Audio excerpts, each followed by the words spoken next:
இன்று இந்த வந்தே மாதரம் தேசிய பாடல் பள்ளிகள் மற்றும் குடியரசுத் தலைவர் ஆளுநர் நிகழ்ச்சிக்கு முன்னதாகவும் பின்னதாகவும் ஒலிக்க வேண்டும் என்று உள்ளாட்சி உள்துறை அமைச்சகம் ஒரு அறிவிப்பை இன்று வெளியிட்டிருக்கிறது.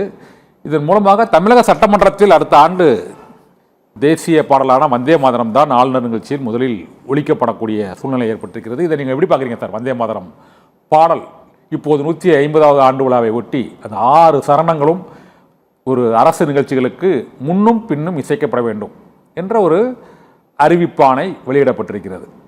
எப்படி பார்க்குறீங்க சார்? அதை இல்லை, அதாவது விடுதலை போராட்டத்திற்கு எந்த வகையிலும் சம்பந்தமில்லாத ஒரு கூட்டம் இன்றைக்கு ஆட்சி அதிகாரத்தில் உட்கார்ந்து இருக்கிறது.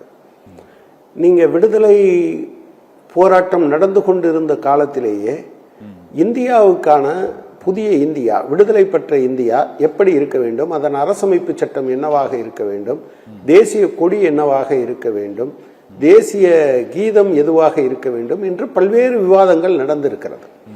அது ஆனால் அன்றைக்கு இதில் விடுதலை போராட்டத்தில் விலகி இருந்த கூட்டம், குறிப்பாக ஆர்எஸ்எஸ், நம்முடைய அரசமைப்பு சட்டத்தை ஏற்றுக்கொண்டதே கிடையாது. அவங்க என்ன சொன்னாங்கன்னா, இந்த அரசமைப்பு சட்டத்தில் மனுவின் எந்த அம்சங்களும் இல்லை, எனவே அதில் பாரதிய தன்மை இல்லை, எனவே அதை ஏற்க மாட்டோம் என்று சொன்னார்கள். மூவர்ண கொடியை பொறுத்த மட்டில் அது அதை ஏற்கவும் மாட்டோம், மதிக்கவும் மாட்டோம் என்று சொன்னார்கள். இப்போ அவங்களுக்கு இருக்கக்கூடிய பிரச்சனை என்ன அப்படின்னு சொன்னால், வந்தே மாதரம் பாடல் ஆனந்தமடம் நாவலில், பக்கிம் சந்திரரின் ஆனந்தமடம் நாவலில் அது முதலில் அச்சடிக்கப்படுகிறது. இதையொட்டி அதை தேசிய கீதமாக மாற்றலாமா என்று கேட்கிற போது சில குறிப்பிட்ட பகுதிகள் முற்றிலுமாக அது அன்றைக்கு அது இஸ்லாமியர்கள் மீது வெறுப்பை கக்குவதாக இருந்தது என்கிற மிக பிரதானமான காரணத்தினால் அது நிராகரிக்கப்பட்டது. ஆனால் இவங்களுக்கு எப்போதுமே இந்த தேசத்தில் ஒற்றுமைப்படுத்துவதை விட பிரிவினையை ஏற்படுத்துவது, வெறுப்பை விதைப்பதன் மூலமாகவே தங்களுடைய அரசியலை நடத்தி கொண்டிருக்கிறவர்கள் இப்போது இதை திணித்திருக்கிறார்கள். நிச்சயமாக இந்தியா இதை ஏற்காது. நீங்க நாம சொல்ற பன்மைத்துவம் என்பது இருக்கு இல்லையா, இயற்கையின் இயல்பே அதுதான், பன்மைத்துவம் தான். இந்த பன்மைத்துவத்தை எப்போதுமே நம்முடைய அரசமைப்பு சட்டத்தை உருவாக்கியவர்களுக்கு இருந்த மிகப்பெரிய கவலை, உணவால், உடையால், அதே போல மதத்தால், மொழியால், கலாச்சாரத்தால் வேறுபட்ட மக்களை அந்த பன்மைத்துவத்தை அங்கீகரித்து கொண்டே அவர்களை ஒற்றுமையாக வைப்பது எப்படி என்பதுதான் நோக்கமாக இருந்தது. அதன் காரணமாகத்தான் ஒவ்வொன்றுக்கும் அவ்வளவு காலம் அவர்கள் செலவழித்தார்கள். இப்போது இருக்கிறவர்களுக்கு அதை பற்றி கவலை இல்லை என்பதால் சொல்லி இருக்கிறார்கள். அநேகமாக பெரும்பாலான மாநிலங்கள், குறிப்பாக இந்தியாவினுடைய பெரும்பான்மை மக்கள் அதை ஏற்றுக்கொள்ள மாட்டார்கள் என்றுதான் நினைக்கிறேன். அனைத்து மாநில அரசாங்கங்களும் இதற்கு எதிராக தங்களுடைய குரலை எழுப்ப வேண்டும். குறிப்பாக மக்கள் தங்களுடைய வலுவான குரலை இதற்கு எதிராக எனக்கு ஒரு சந்தேகம் என்னன்னா, தமிழ்நாட்டில் ஆளுநர் ஆர்.என். ரவி தொடர்ந்து ஒரு 2-3 ஆண்டுகளாக முதலில் தேசிய கீதம் இசைக்கப்பட வேண்டும் என்றார்கள். ஆனால் தமிழக சட்டமன்றத்தின் மரபுப்படி முதலில் தமிழ்த்தாய் வாழ்த்து, கடைசியில் தேசிய கீதம் இசைக்கப்படும் என்பது மரபாக இருக்கிறது என்பதால் முதலில் பாட முடியாது என்று கூறிவிட்டார்கள். இப்போது இந்த புதிய உத்தரவின்படி இந்த மாநிலத்திற்குள் சட்டமன்ற நிகழ்ச்சிகளில் இந்த உத்தரவு அமல்படுத்தப்படுமா, அல்லது தேசிய கீதத்திற்கு முன்னதாக ஆளுநர் பங்கேற்கும் நிகழ்வுக்கு முன்னதாக தேசிய கீதத்திற்கு முன் இது இசைக்கப்பட வேண்டும் என்பதால் தேசிய கீதமும் முன்னால் இசைக்கப்பட்டு அதற்கு முன்னதாக வந்தே மாதரம் இசைக்கப்பட வேண்டுமா என்ற ஒரு சின்ன சிக்கல் இது தோன்றுகிறது. அதை தான் நான் உங்ககிட்ட கேட்டேன். நிச்சயமாக சட்டமன்றம் என்பது அது இங்கே இருக்கக்கூடிய அவைத்தலைவர், சபாநாயகருடைய வரம்புக்கு உட்பட்டது. நாளைக்கு இன்னொருத்தர் ஒரு இன்சேன், ஒரு நிதானமற்ற மனிதன் உள்ளுக்குள் ஏதாவது ஒரு சினிமா பாடல் ஒலிக்க வேண்டும் என்று ஆர்டர் போட்டால் அதை போட முடியுமா? நீங்க தேசிய கீதமோ தமிழ்த்தாய் வாழ்த்து ஒலிக்கப்பட வேண்டும் என்று எப்படி தமிழ்நாடு இன்னொரு பகுதிக்கு சொல்ல முடியாதோ, அதே போல அந்த அரங்கத்திற்குள் தமிழ்த்தாய் வாழ்த்து என்பது தமிழ்நாட்டில் மட்டும் பாடப்படுகிற ஒரு நிகழ்ச்சியாக இருக்கிறது. எனவே நீங்க இதையும் சேர்த்து பாடணும், நாளைக்கு 4 பாடல் சேர்த்து பாடணும்னு சொன்னா அதை பாடணுங்கிற அவசியம் இருப்பதாக எனக்கு தெரியவில்லை. சட்ட வல்லுநர்கள் சொல்ல வேண்டும். சட்டம் எதுவாக இருந்தாலும் இப்ப சட்டம் மக்களுக்காக இயற்றப்படுவதுதான். பல சட்டங்கள் ஆரம்பத்தில் நீங்க பிற்படுத்தப்பட்டோருக்கு இடஒதுக்கீடு இல்லை, அது சட்டத்தில் இல்லை, எனவே நீதிமன்றமும் ரத்து செய்தது. மிகப்பெரிய போராட்டங்களுக்கு பிறகு அரசமைப்பு சட்டம் தான் மாற்றப்பட்டதே தவிர, ஆமா சட்டத்தில் இப்படி இருக்கு, எனவே நாம பிற்படுத்தப்பட்டவருக்கு இடஒதுக்கீடே இல்லைன்னு சொல்லலாம் என்று யாரும் ஏற்றுக்கொள்ளல. எனவே அவங்க ஒரு நான் இஷ்யூவை இஷ்யூவாக மாற்றுவது, அந்த நான் இஷ்யூ பிரிவினையை உருவாக்குவது என்பதுதான் அவங்களுடைய நோக்கம். நிச்சயமாக தமிழ்நாடு சட்டமன்றம் அதை ஏற்காது என்றுதான் நான் உறுதியாக நம்புகிறேன். கனகராஜ், இது ஒரு முக்கியமானது. இந்த தேர்தல் கூட்டணி பேச்சுவார்த்தைகள் மற்றும் இந்த தேர்தலுக்கான களம் தற்போது சூடுபிடித்திருக்கிறது. தொடர்ந்து ஆட்சியில் பங்கு என்பது ஒரு பிம்பமாக, ஆட்சியில் பங்கு தமிழகத்தில் அளிக்க முடியாது என்பது ஒரு பிம்பம் உருவாக்கப்பட்டிருக்கிறது, ஒரு மாய பிம்பம். ஆனால் ஆட்சியில் பங்கு என்பது தமிழ்நாட்டுக்கும் பொருந்தும் என்பது பொதுவாக கூட்டணியில் உள்ள, திமுக கூட்டணியில் உள்ள குறிப்பாக காங்கிரஸ் கட்சியின் தலைவர்கள் குறிப்பிட்டு வருகிறார்கள். அதிமுகவிலும் அந்த பிரச்சனை அதிமுக கூட்டணியிலும் இருந்து வருகிறது. மார்க்சிஸ்ட் கம்யூனிஸ்ட் கட்சியோட நிலைப்பாடு தமிழகத்தில் ஆட்சி அதிகாரத்தில் பங்கு என்பதில் என்ன நிலைப்பாடு இருக்கு சார்? அதாவது ஒரு கட்சி தன்னுடைய தேர்தல் அறிக்கையை முன்வைத்து அது ஆட்சிக்கு வருகிறது. அந்த தேர்தல் அறிக்கையின் அடிப்படையில் தான் அது நடைபெறுகிறது. எனவே இப்போ கூட்டாட்சி நடைபெறுகிற பல இடங்கள் இருக்கு. நீங்க தேர்தலுக்கு முன்பாக இப்போ குறிப்பாக இடதுசாரிகள் ஆண்ட மாநிலங்கள் கேரளா, மேற்கு வங்கம், திரிபுரா, இப்போதும் கேரளாவில் இருக்கிறது. கேரளாவில் இடது ஜனநாயக முன்னணி தேர்தலுக்கு முன்பாக எல்லோரும் சேர்ந்து ஒரு தேர்தல் அறிக்கையை வைப்போம். அதை இவரு அவருன்னு மாற்ற மாட்டாங்க. லெஃப்ட் ஃப்ரண்ட் இருந்த போதும் அதுதான் நிலைமை. பட் ப்ராப்ளம் என்னன்னு சொன்னா, நீங்க தேர்தலுக்கு முன்பாகவே நாங்க கூட்டணியில தான் இருப்போம் அப்படின்னு ஒரு கட்சி, கூட்டணி மந்திரி சபை தான் எங்களுக்கு பொருத்தமானது என்று அவர்கள் சொல்வது அவர்களுடைய நியாயம். ஆனால் தமிழ்நாட்டில் அது இன்றைய நிலையில் அது தேவையில்லை என்றுதான் நான் கருதுகிறேன். ஆனால் ஒவ்வொரு கட்சிக்கும் ஒவ்வொரு அபிப்பிராயம் இருக்கு. அதன் அடிப்படையில் அவங்க கோரிக்கையை வைக்கிறாங்க. அந்த கோரிக்கை என்பது ஏற்கத்தக்கதா இல்லையா என்பதை அந்த கூட்டணிக்கு தலைமை தாங்குகிற கட்சி தான் முடிவு செய்ய போகிறது. ஓகே, ஆனால் இது ரெண்டு கூட்டணியிலுமே அந்த கோரிக்கை வலுவடைந்ததால தான் அந்த கேள்வி உங்கள்கிட்ட வச்சேன். இது திமுக கூட்டணியில் இந்த கூட்டணி ஆட்சி கோரிக்கை தொடர்ந்து வலியுறுத்தப்பட்டு வருவதால் இதற்கு ஒரு மாதத்திற்கு முன்பு ஒரு வலிமையான கூட்டணி என்ற ஒரு பெரிய ஒரு தோற்றம் இருந்தது திமுக கூட்டணிக்கு. இப்போதும் அது நீடிக்குதான் நினைக்கிறீங்களா? நான் என்னை பொறுத்தளவில் அதுல எந்த விதமான சந்தேகமும் இல்லை. இது வெறும் கட்சிகளின் கூட்டணி என்பதை தாண்டி மக்கள் இன்னைக்கு இருக்கக்கூடிய மிக பிரதானமான முக்கியமான அம்சம் என்பது மதச்சார்பின்மைக்கு எதிராக, ஜனநாயகத்துக்கு எதிராக, அதே போல கூட்டாட்சிக்கு எதிராக இருக்கக்கூடிய பாஜக தமிழ்நாட்டிலும் காலூற்ற வேண்டும் என்று நினைக்கிறது. அதன் காரணமாகவே அதை முன்வைத்து கொண்டே இருக்கிறது. நீங்க அப்படி பார்த்தீங்கன்னா கூட்டாட்சி என்பது, கூட்டணி ஆட்சி என்பதை அதிமுகவும் ஏற்றுக்கொள்ளலைங்கிறதான் சொல்லணும். அதனாலதான் நீங்க அவர் பிரதமர் மதுராந்தகத்தில் பேசுகிற போது அதிமுக என்கிற வார்த்தையோ அல்லது எடப்பாடி பழனிசாமி என்கிற அதனுடைய பொதுச் செயலாளர் பெயரையோ அவங்க எந்த இடத்துலையும் சொல்லலை. ஆனா திமுக கூட்டணியில இப்படி ஒரு விஷயம் கடந்த காலத்தில் தோழர் திருமாவளவன் விடுதலை சிறுத்தைகள் கட்சியின் சார்பில் எழுப்பினார். ஆனாலும் கூட இது அதற்கு உகந்த நேரமில்லை. இப்போது இருக்கக்கூடிய பிரதான உங்களுடைய எதிரியை வீழ்த்துவது என்பது மிக முக்கியமானது. எனவே இப்ப அதுல சர்ச்சை தேவையில்லை என்று முடிவெடுத்தார். இந்த பிரச்சனைகள் எல்லாமே எப்ப வரப்போகுதுன்னா தேர்தல் முடிந்த பிறகுதான். எனவே எங்களை பொறுத்தளவுல அந்த அம்சம் எங்க கட்சியை பொறுத்தளவில் நாங்க கூட்டணி அப்படின்னா அது ஒரு காமன் மினிமம் ப்ரோக்ராம், அதன் அடிப்படையில் இருப்பதாகத்தான் சொல்ல முடியும். ஆனா அதிமுக கூட்டணியிலையும் தேர்தலுக்கு பிறகு இந்த கூட்டணி ஆட்சி என்ற முழக்கம் இதுவரை நம்ம தமிழக சட்டமன்ற தேர்தல் வரலாற்றில் மாநில கட்சிகளான திமுக, அதிமுக இவர்கள் இரண்டும் தான் இந்த கூட்டணி தலைமையை வழிநடத்தக்கூடிய ஒரு போக்கு இருந்தது. கூட்டணி கட்சிகளை அந்த இணைப்பதற்கான ஒரு போக்கும் இருந்தது. இப்போது இரண்டு கட்சிகளிலுமே இந்த தேசிய கட்சிகளை அந்த குரல் ஓங்கி ஒலிக்குதோ அப்படிங்கிற ஒரு தோற்றம் ஏற்பட்டிருக்கு. அங்கு அதிமுக கூட்டணியிலும் அவர்கள் நாங்கள் அது கூட்டணி, தேசிய ஜனநாயக கூட்டணி ஆட்சி என்கிறார்கள். இங்கேயும் நாங்கள் கூட்டணி ஆட்சி என்பதில் தான் உறுதியாக இருக்கிறோம் என்று ஒரு சிலர், காங்கிரஸ் கட்சியிலிருந்து ஒரு சிலர் அந்த கோரிக்கையை வலியுறுத்தி வருகிறார்கள். இதில் தமிழக வெற்றி கழகம் ஆட்சியில் பங்கு என்ற ஒரு கோரிக்கையை அவர்கள் முதலிலேயே அதை அறிவித்து விட்டார்கள். இந்த தாவேக்கா என்ற ஒரு ஆப்ஷன் இருப்பதனால தான் இந்த குரல் ஓங்கி ஒலிக்கிறதா நினைக்கிறீங்களா சார் நீங்க? இல்லை, எனக்கு நான் அப்படி தோணல. பட் 1000 ஆப்ஷன் உங்க முன்னால இருக்கட்டுமே. ஆட்சியவே உங்கள்கிட்ட கொடுத்துறோன்னு சொல்றாங்கன்னு வச்சுக்கோங்க பிஜேபி. நீங்க அவங்களோட போய் இல்லைங்க நம்ம எல்லாரும் சேர்ந்து ஜெயிப்போம், ஆட்சியை உங்கள்கிட்ட கொடுத்துட்றோம், நீங்களே முதலமைச்சர், அத்தனை அமைச்சர்களும் நீங்க தான் அப்படின்னு பாஜக சொன்னா அதோட கூட்டணி சேருவதற்கு வாய்ப்பு இருக்கிறதா?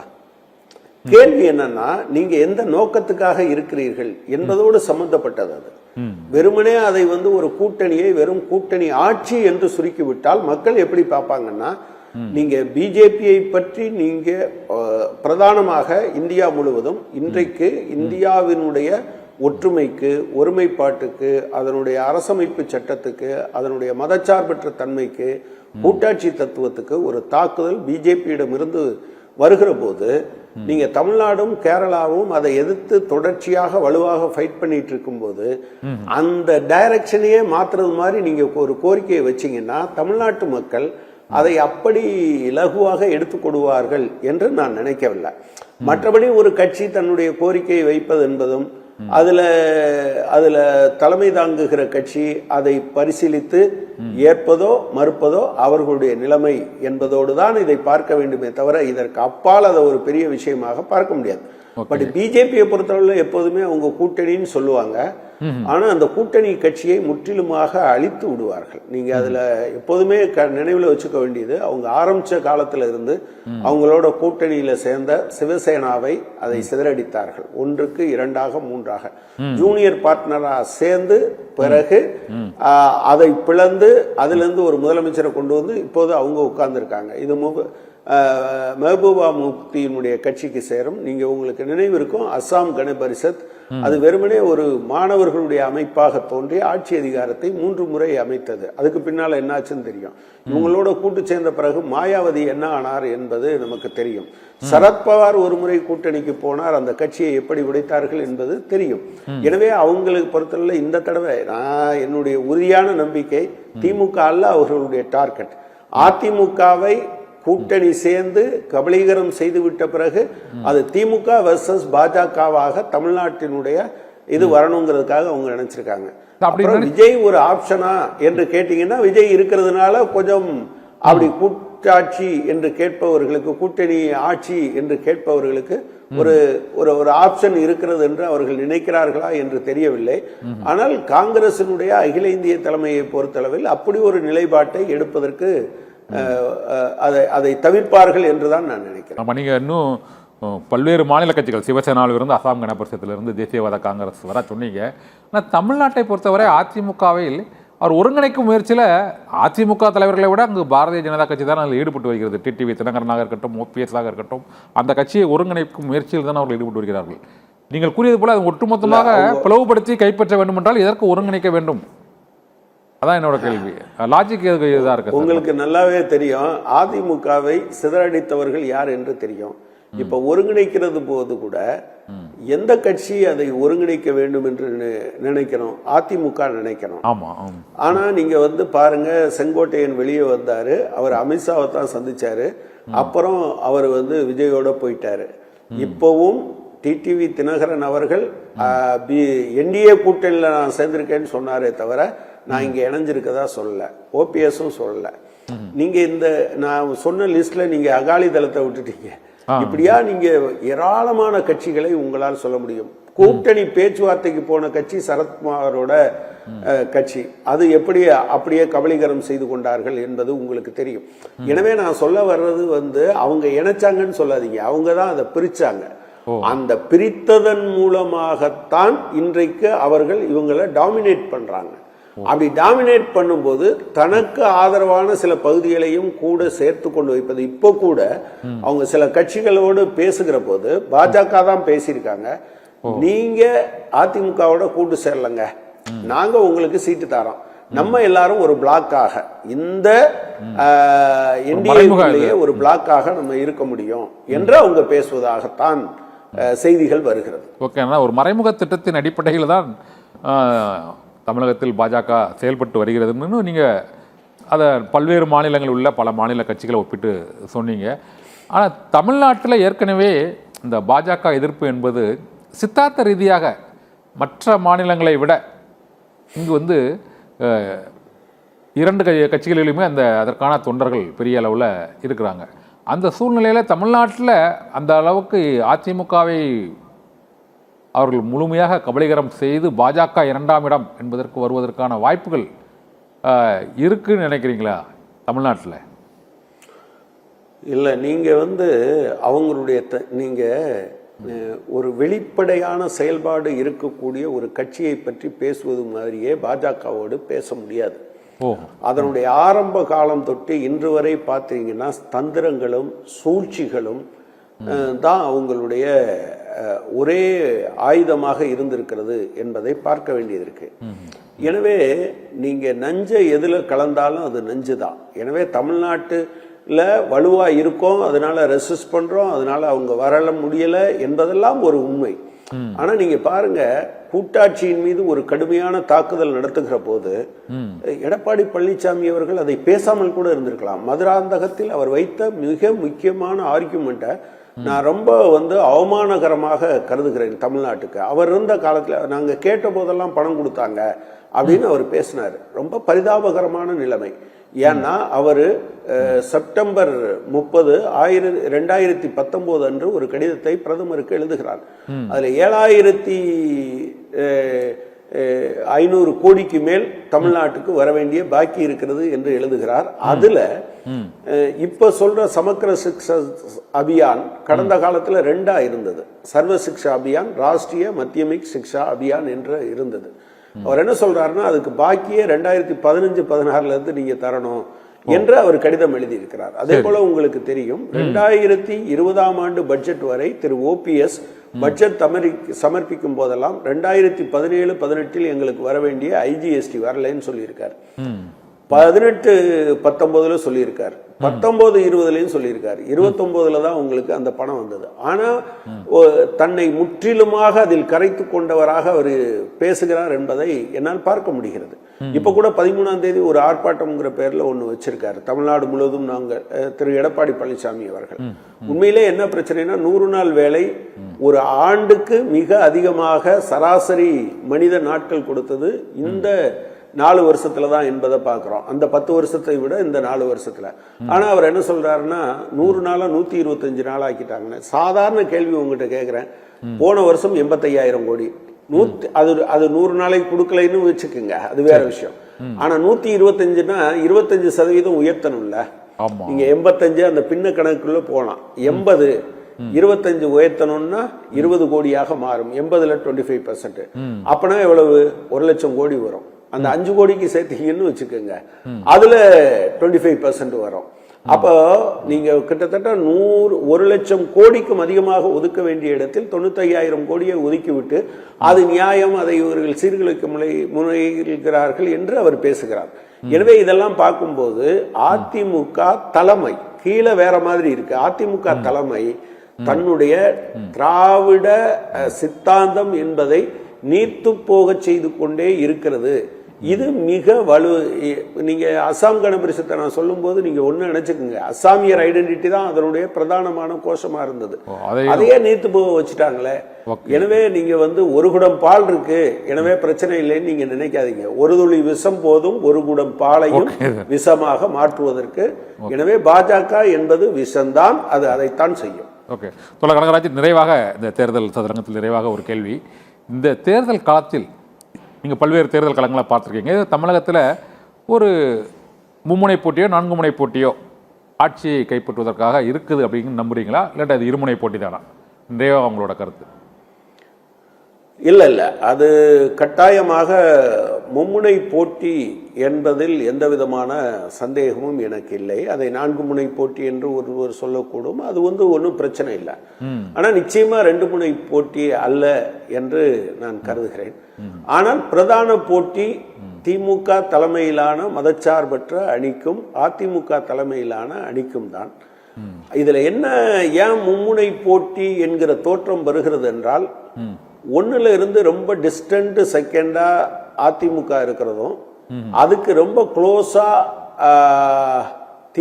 தாவேக்கா இருப்பதும் என்பதும் அந்த அளவுக்கு ஓட் பேங்க் இருக்குன்னு நினைக்கிறீங்க சார்? ஒரு அன்டெஸ்டட் பார்ட்டியா தான் இருக்கு. அந்த அளவுக்கு ஓட்டு வங்கி வளர்ந்துருக்குன்னு நினைக்கிறீங்களா அதுக்கு, தாவேக்காக்கு? யாருக்கு? தமிழக வெற்றி கழகம். இல்ல, அதாவது நான் நேரடியா பார்க்கிற போது அவங்களுக்கு வாக்காளர்களாக இருக்கக்கூடியவர்கள் சொல்ற வாக்கு சதவீதம் வெளியில அவங்க எக்ஸ்பிரசிவா இருக்கிறது மாதிரி களத்துல இருக்கிறதா என்று கேட்டால் அது இல்லை. ஒரு கட்டத்தில் அது 8, 10, 12 சில தொகுதிகளில் அதுக்கு மேல கூட போன நிலைமையிலிருந்து இப்போது மாறிக்கொண்டு வருகிறது. சரி. குறிப்பாக கரூருக்கு பின்னால் வெளிப்படையாக ஒரு செறிவு வரும் என்று பார்த்தால் கூட சரிவு வரல. ஆனா கொஞ்சம் கொஞ்சமா குறைஞ்சுக்கிட்டே வந்து இப்ப என்ன நிலைமை இருக்குன்னா பலரும் அவங்களுடைய ஒரிஜினல் கட்சிகளுக்கு போயிருக்கக்கூடிய நிலைமை இருக்கிறது. ஆனாலும் அது இன்னைக்கு ஒரு கணிசமான வாக்கு சதவீதத்தை 10% வாக்குகளை வைத்திருக்கிறது என்பதை அதை புறந்தள்ளி விட முடியும் என்று எனக்கு தோணல. ஓகே சார், நன்றி சார். இந்த தேர்தல் சாதகங்கள் நிகழ்ச்சியில் கலந்து கொண்டு எங்களுக்கு பல்வேறு கருத்துக்களையும் கள நிலவரங்களையும் எங்களோடு பகிர்ந்து கொண்டமைக்கு மிக்க நன்றி. தேர்தல் சாதகங்கள் நிகழ்ச்சியில் மற்றொரு ஆளுமையோடு சந்திக்கலாம். நன்றி.